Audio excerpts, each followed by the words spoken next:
నమస్తే. This is Gaurya. Welcome to our channel. ఈ రోజు మనతో పాటు సీనియర్ జర్నలిస్ట్ దుర్గా వడ్లమణి గారు ఉన్నారు. వారితో మాట్లాడతాం. నమస్తే మ్యామ్. నమస్తే అండి. మ్యామ్, మూసపేటలోని పంచాయతీ ఎలక్షన్స్ అయిపోయినాయి. వాటి రిజల్ట్స్ ఈ హడావిడిలో జనాలందరూ ఉన్నారు. ఆ హడావిడిలోనే ఒక అమ్మాయిని గ్యాంగ్ చేశారు. దాని ఒక పక్కది జరుగుతూ ఉంది. సో ఆ వెనకాతల ఉన్న భాగం ఏదైతే ఉందో ఆ వెనకాతలకు తీసుకుని వెళ్ళి ఆమెని గ్యాంగ్ చేశారు అని చెప్పేసి ఒక వార్త వైరల్ అవుతూ ఉంది. And at the same time అసలు అంత ధైర్యం ఎట్లా వస్తుంది వాళ్ళకి ఇప్పుడు ఎట్లాంటి శిక్ష పడే అవకాశం ఉందా అంటే దానికి కేసుకి సంబంధించిన అప్డేట్స్ చూస్తూ ఉంటే ఒక రకంగా ఇది కూడా పక్కకి వెళ్ళిపోతుంది కేసు అన్న ఫీలింగ్ వస్తుంది. సో మీరేం చెప్తారు, అసలు ఏం జరిగింది? అంటే మహబూబ్ నగర్ జిల్లా మూసాపేటది, హైదరాబాద్ కాదు. మీరు చెప్పినట్టుగా విజయోత్సవాలు జరుపుకుంటున్నారు. ఏ పార్టీ అనేది తెలియలేదు కానీ ఒక యువకుడు ఒక యువతి అంటే వాళ్ళు ఆల్రెడీ ప్రేమించుకుంటున్నారు. ఆ అబ్బాయితో పాటు వచ్చింది అమ్మాయి. 22 ఏళ్ళు ఉంటాయి అమ్మాయికి. సో ఇతని నమ్మి వస్తే ఇతను అత్యాచారం చేశాడని అంటున్నారు. చేయకముందే మత్తుమంది ఇచ్చాడని. సాధారణంగా ఏ అమ్మాయి పెళ్లికి ముందు ఒప్పుకోదు కదండి, అందులో ఊళ్ళల్లో అసలు ఒప్పుకోరు. కానీ అంటే మత్తుమంది ఇచ్చాక ఇతను అత్యాచారం చేశాక ఆ అమ్మాయికి అది మత్తుమందు వికటించిందా లేదు, ఆ భయంతో ప్రాణం పోయిందా, ఏం జరిగిందో తెలియదు. అంటే అరుపులు బయటికి రాకుండా పెద్దగా డీజే సౌండ్ పెట్టి కవర్ చేయడానికి చూస్తాడు. అంటే ప్లాన్ ప్రకారమే తీసుకొచ్చాడు. ప్లాన్ ప్రకారం అయితే నేను ఒకటే చెప్తానండి, ఇప్పుడు అబ్బాయిలు అమ్మాయిలు ప్రేమించుకోవడం తప్పు ఒప్పు నేను ఎప్పుడు చెప్పను. వాళ్ళు ప్రేమించుకుంటారు, అది సహజం, వయసు అదంతా కూడా. కానీ అసలు అవతల వాడు ఎలాంటి వాడు కొద్దిగానైనా మనం అనుమానించాలంట.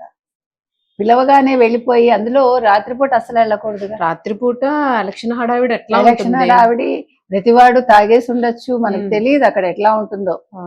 అసలు కల్చర్ వేరేగా ఉంటుంది. ఇప్పుడు పబ్బులకు వెళ్తున్నారు, పబ్బుల్లో జరుగుతున్నాయంటే ఇదే కదా జరుగుతోంది. ఇప్పుడు ఏదైనా అంతేనండి, ప్రతిదానికి మనకి సోషల్ మీడియా ఉంది కదా అని మీరు వాళ్ళని కమెంట్ చేయకూడదు వీళ్ళని కమెంట్ చేయకూడదు అంటారు. కానీ రెచ్చగొట్టే విధంగా మీరు దుస్తులు వేసుకుంటే తప్పులేదు. అది ఎట్లా చెప్తారు మీరు? ప్రజల్లోకి వచ్చినప్పుడు, నలుగురిలో ఉన్నప్పుడు మీరు చూడండి. ఇప్పుడు ఇటీవల కాలంలో మీకు హీరోయిన్స్ అందరూ వాళ్ళు పడ్డ ఇబ్బందులు ఏంటి అనేది చాలా వీడియోస్ వస్తున్నాయి. ఆ పొట్టి పొట్టి దుస్తులు వేసుకుని స్టేజ్ మీద ఆ హీరోలు చెప్తున్నారు, నువ్వు ఇటు సైడ్ కూర్చో. నేను నిన్న చూసి ఆశ్చర్యపోయా. అంత ఇబ్బంది పడుతూ కూర్చోడు లేదు, ఓకే లెట్ దెమ్ సీ అని వదిలేయండి. ఇప్పుడు మీకు కూర్చునేటప్పుడు మీకు తెలుసు ఆ డ్రెస్ తోటి మీరు ఎలా కూర్చోలేరు అనేది మీకు తెలుసు. తెలుసున్నాక కూడా మీరు ఆ డ్రెస్ వేసుకొచ్చాక ఓకే మామూలుగానే కూర్చోండి, because you want to expose yourself. Let it be, what's wrong in it. అప్పుడు అంతే కదా. దాన్ని మళ్ళీ ఇట్లా వేసుకున్నప్పుడే మీకు తెలుసు.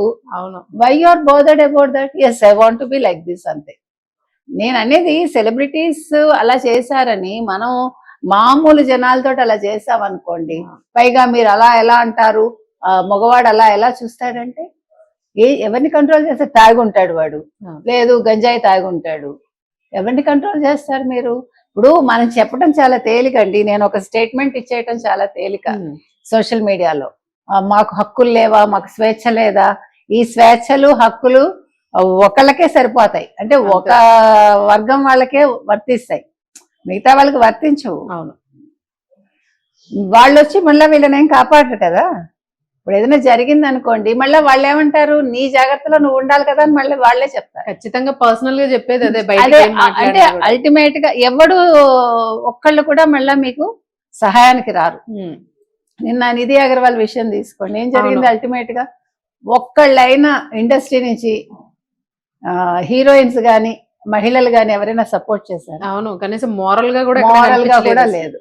నేను అంటున్నది అది. అందుకని వాళ్ళెవరో చెప్పారు వీళ్ళెవరో చెప్పారు నేను వేసుకుంటా నా ఇష్టం అనుకుంటే ఏ కాన్సిక్వెన్సెస్ కైనా మీరు రెడీగా ఉండండి అంతే.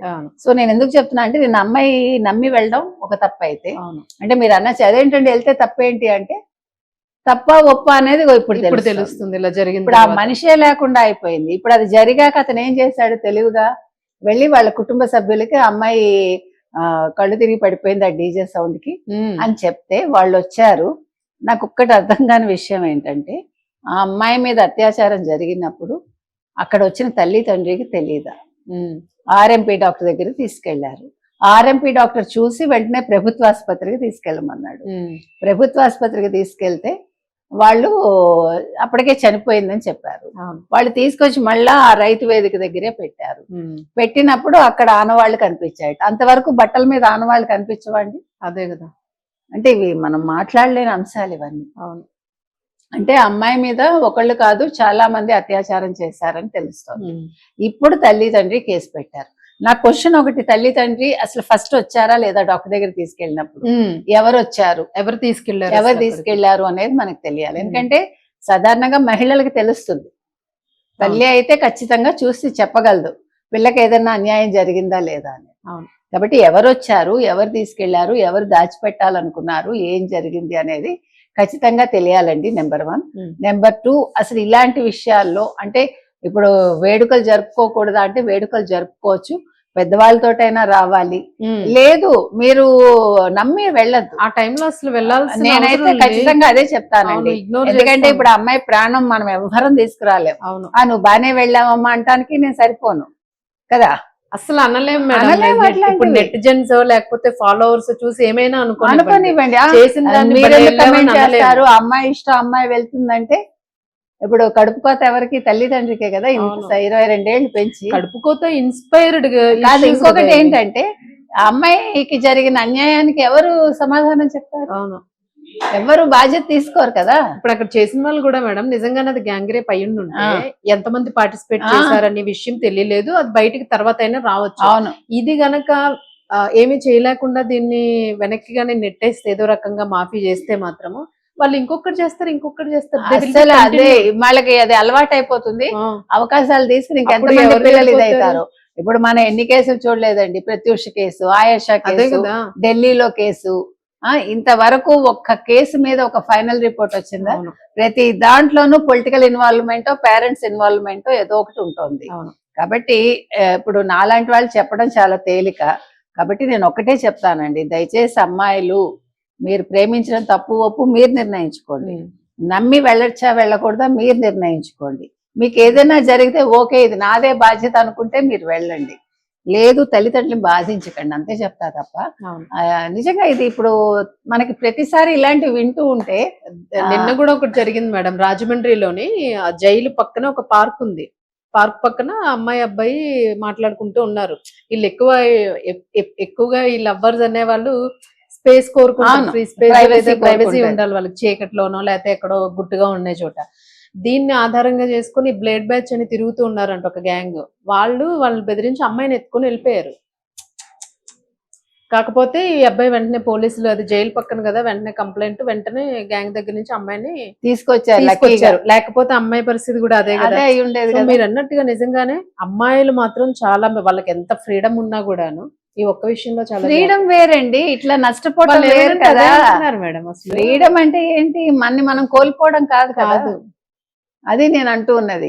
మీరు ప్రేమించడం తప్ప అని అంటల్లా, మీరు ప్రేమించాక ధైర్యంగా పెళ్లి చేసుకునే ధైర్యం ఉండాలి మీకు, అంతే కదా. ఇప్పుడు లివింగ్ టుగెదర్ అంటారు. ఇప్పుడు లివింగ్ టుగెదర్ అన్న వాళ్ళు ఫైనల్ గా అల్టిమేట్ గా దేనికి వచ్చారు?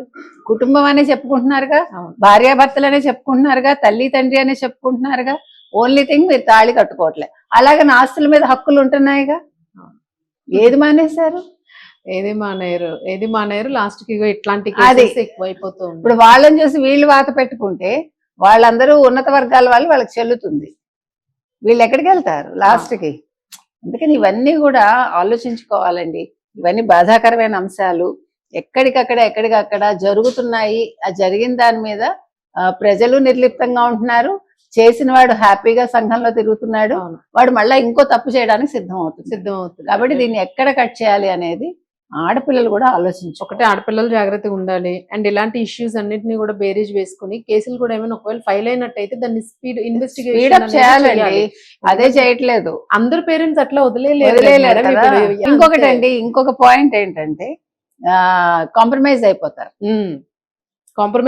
అదొకటి 50,000 1,00,000 అదేదో ఇచ్చేసి అక్కడ అంటే ఆ పిల్లకి విలువ అంతే. మరి ఇలాంటి వాటి మీద ఈ సోకాల్డ్ వాళ్ళందరూ ఎందుకు మాట్లాడరు? వెళ్ళి అక్కడికి వెళ్ళి దగ్గరుండి చేయించాలి కదా. అవునా కదా? వాళ్ళకి న్యాయం చేయించాలిగా. ఒక పోస్ట్ పెట్టేస్తే అయిపోదు. ఈ పోస్టుల వల్ల ఇంకా ఎక్కువ నష్టం జరుగుతుంది.